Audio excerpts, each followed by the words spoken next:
With Windows 10, Microsoft introduced a new servicing concept called Windows as a Service. This is a radical shift from the traditional way of a new version of Windows being released every few years.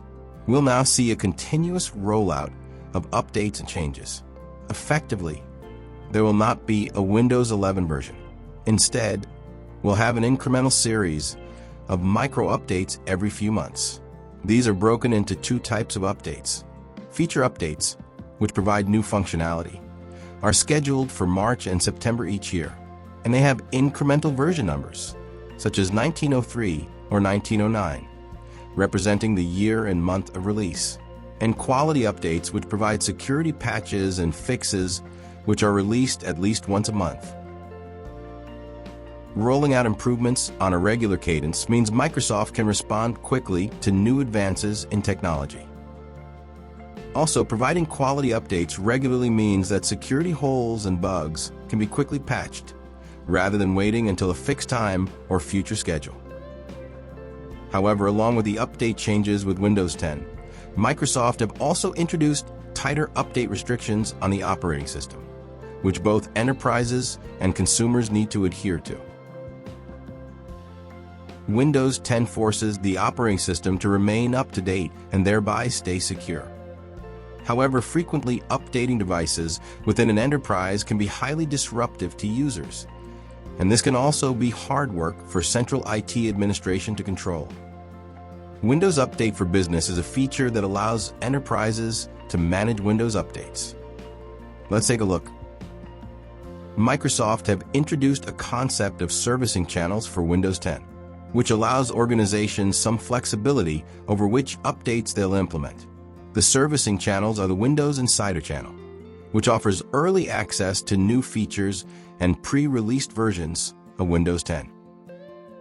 The Windows Insider channel is aimed at professionals and enthusiasts such as your IT team and help desk. The semi-annual channel offers feature updates twice a year.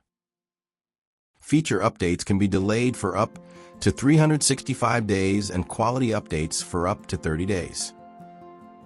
You can deploy the updates to your users straight away or build pilot deployments, which defers the rollout to a group of users so that Windows 10 features can be tested on a limited number of devices before being rolled out more fully.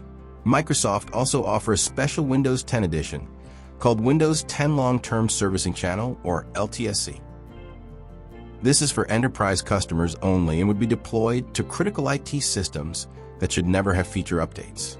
Security updates are still pushed to devices, although they can be deferred. Now that you have a general understanding of Windows as a service, let's view the suggested timeline for your deployment. The Windows Insider program is the preview group, such as members of your IT department and the help desk. This is before your pilot. The semi-annual channel group allows you to defer the rollout of pilot groups, such as IT departments, team leaders, and some remote workers. Then, at a later stage, you'll roll out the release to the rest of your company, that is your mainstream workers. Notice the timings are spread out over a long period of time to allow organizations plenty of time to manage the change. Feature updates can be large, and they can take time to install. I remember one Windows 10 update that took over an hour to complete. During that time, my PC was unavailable. Feature updates can be disruptive to users, and this could have a knock-on effect for the IT help desk and administration. Thankfully, administrators can configure settings that prevent updates during normal office hours. And also, users are becoming accustomed to the regularity of updating Windows. Administrators need to plan and manage the regular updates so that the process is streamlined and it does not become burdensome. Administrators will need to plan and manage servicing channels for their users and devices. If necessary, consider deferring updates so important projects are not disrupted. And test new releases ahead of time, thereby ensuring that there are no compatibility issues. Remember that with Windows 10, you may feel that you have less control with the Windows as a service servicing concept. Whilst you cannot block updates and prevent features from being introduced, you can defer them. Another approach is to accept that change is part of the operating system, and that after testing, these updates should be rolled out to users. Let's wrap up this section with a few words about support. Microsoft is keen not to allow businesses to hold on to any specific version of Windows 10 for too long, as this weakens the security of the Windows as a service model. Therefore, all releases of Windows 10 have 18 months of servicing for all editions. These updates will provide security and feature updates for the release.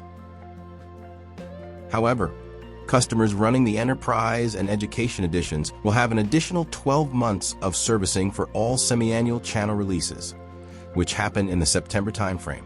This therefore gives businesses a total of 30 months of support from the initial release for all semi-annual channel versions released in the March timeframe. These will continue to have an 18-month life cycle before support ends.